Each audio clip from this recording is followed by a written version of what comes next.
When it comes to SAP license optimization, few things drain your budget faster than duplicate and inactive users. SAP charges per named user.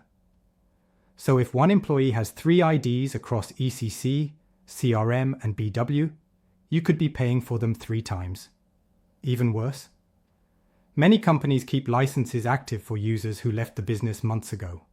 That's shelfware, and you're paying maintenance on it. The fix? Use SAP's License Administration Workbench to identify duplicate IDs and consolidate them.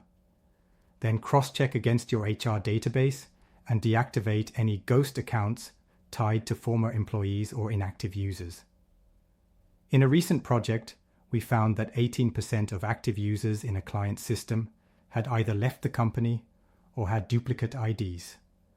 Removing and consolidating those licenses led to a 6-figure reduction in support fees. This isn't optional. It's foundational to any license optimization initiative. Redress Compliance helps you clean up your SAP user landscape, consolidate licenses, and slash waste. Start saving by removing what you don't use.